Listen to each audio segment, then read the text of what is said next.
Hello, my name's Richie Williams. I play baritone ukulele with the Ukulele Orchestra of Great Britain, and I've been led to believe that my collection of baritone ukes may be of interest to some of you. So I've selected 5, which are fairly representative of the ones I've used on stage over the years, and there are more, but like barnacles, you have to scrape them off now and again. I deal with that by lending them out to chums. Anyway, here goes the first one. This is my current favourite, my custom-made J. Lichtstein. It's got a Port Orford cedar top, myrtle back and sides. Ooh, look at that. Side port, mahogany neck, koa rosette bindings, ebony fretboard, steel strings, low D, G, B, E, and what shall I play? I'll play what I always play in a sound check, and this is just to see if there's any funny resonances on this bottom string, and that's because all baritones, without fail, that I've ever played have a funny resonance on the bottom string if you're using a microphone, and we have to tweak it so it disappears. Anyway, here we go.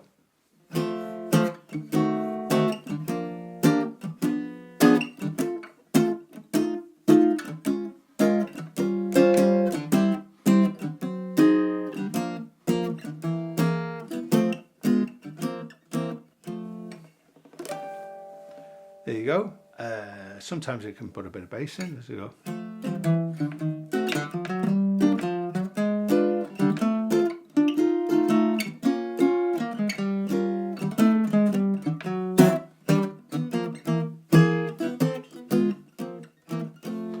There you go.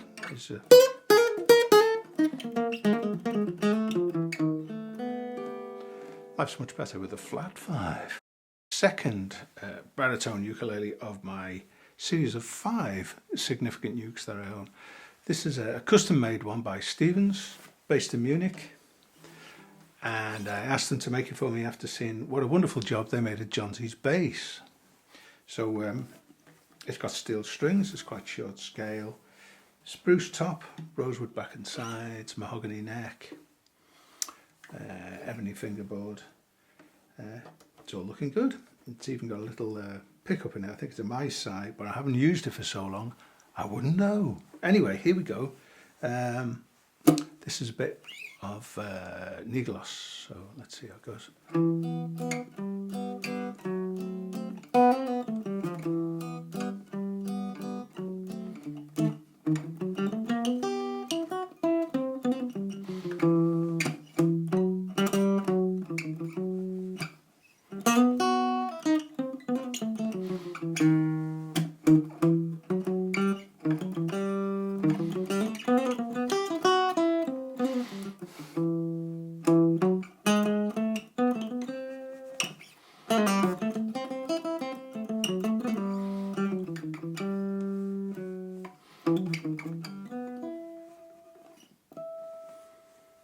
There you go.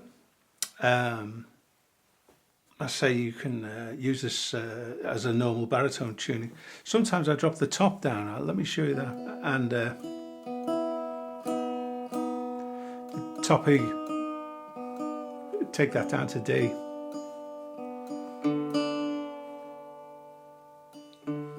You get that? That sort of sound. It's great for slide though. Let me play you a little bit there.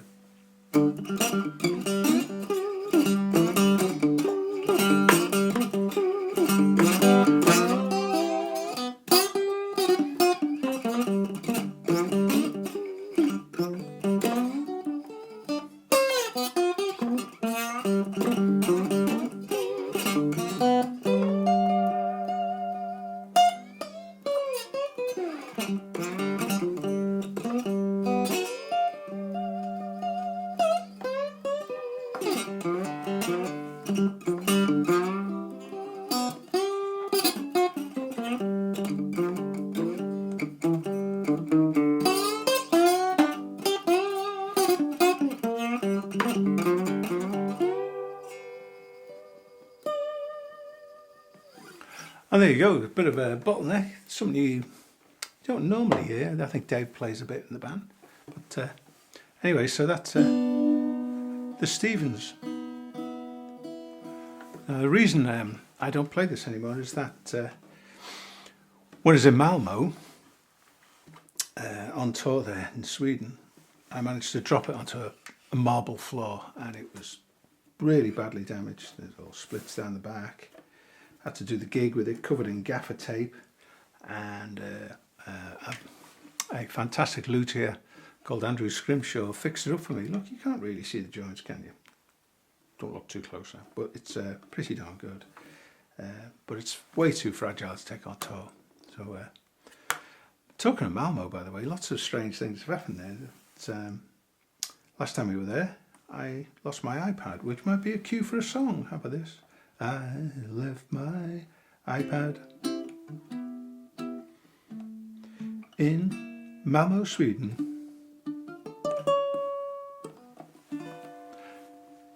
Nah, it doesn't sound any good. Here, and this is the third uke in my series of 5 significant baritone ukuleles in my possession. The Mele, let me show you here. I bought this to replace my treasured Bushman, which I'd almost worn out. I tried this out at Southern Ukuleles and found I couldn't put it down, always a good sign.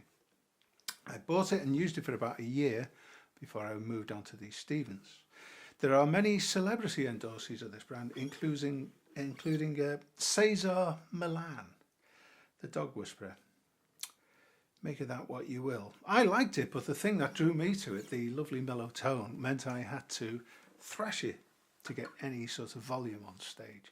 Hence the unattractive pick guards here to stop me from chiseling through the soundboard with my plectrum. I'll play a little bit. Something we would have done would have been like Running Wild.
This is my Bushman. It's called a Jenny. Why it's named after my wife, I don't know, but it is. It's a Jenny baritone. And I bought it from Elderly Instruments in the United States for $568, 2006. And I love this uke. I really did. It's got bright tone, projects well. I'm sure George and Hester agree with me because they both had Bushmans at one time as well. In fact, there was a trio of them at one point in the Ukulele Orchestra. And it's got nylon strings, and we got low D, got G, B, and E. And I thought, just for a change, instead of playing your normal sort of nylon string things, I thought I'd try and play a funky thing. Let's see.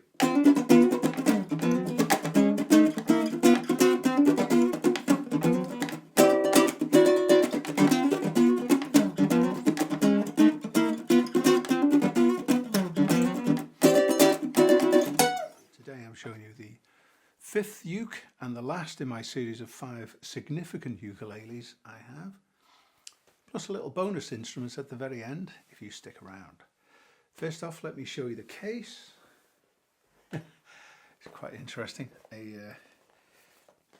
This is the first uke I had when we started in 1985. You couldn't get cases for baritones.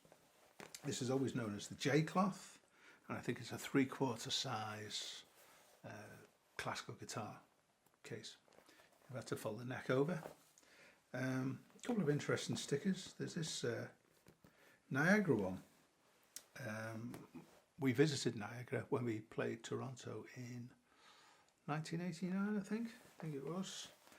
And there's a Club Quattro one here from our tour of Japan. I think that was 1994. I'm not sure if that was Tokyo, actually, where that's from. But anyway, there you go. The J cloth, as it was known. Did me for 10 years. Not that great, really, is it? Anyway, enough of that. Onto the contents now. This is abuse. This is £17 worth of wood of some description. It's a Clover brand ukulele, baritone, made in China. Actually, no, it isn't. I always thought it was Chinese. It says Japan on the inside. So this is a Japanese one. It's actually quite loud. Ooh.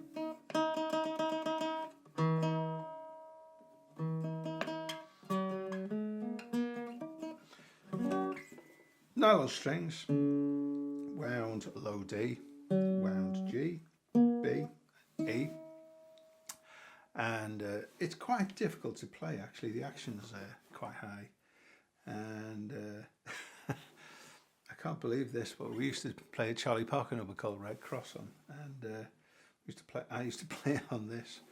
I just couldn't help thinking if Charlie Parker started off on this instrument, we would never have ended up with bebop, believe me. But anyway, let's see if I can play it anyway. I'll slow it down a bit, I think. Otherwise I'll never get there. Up the dusty end, here we go. Red Cross.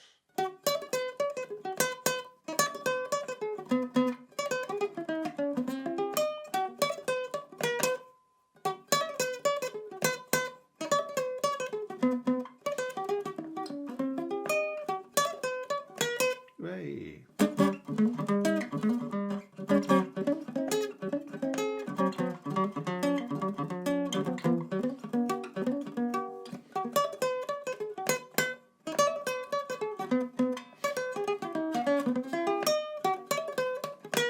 Well, hey, that's not bad. Anyway, the whole feel of it's fairly plasticky, plastic saddle. I'm not sure what the neck's made of. That feels fairly plasticky. Anyway, that did me for the first 10 years. Well, that's the last of the instruments I've been showing you. That's the very first I started with. And I promised you a little bonus thing. And where are we? We have here a thing I picked up in Shanghai at a trade fair when we first toured China, what am I saying? Anyway, the good folk of iUke gave me this, and it's basically E, B, E, but there's actually two strings there. Very eccentric placing of the frets, but this is to give you that sort of diatonic Western harmony thing, wherever you put your fingers. As soon as you put your fingers on this thing, you're playing a tune. And so I wrote a tune as soon as I got home with this thing, and it sounds a bit weedy though. So what I've done here is I've recorded the other instruments that go along with this tune. I've recorded this thing, for example, my cajon. I put a bit of bass on, put a baritone ukulele on, and I put a bit of slide, I think. A long time ago when I did this. But let's see, I'll play along with it and see what you think. Anyway, here we go. Hope it's in tune. Here we go.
So there you go, the uke dulcimer.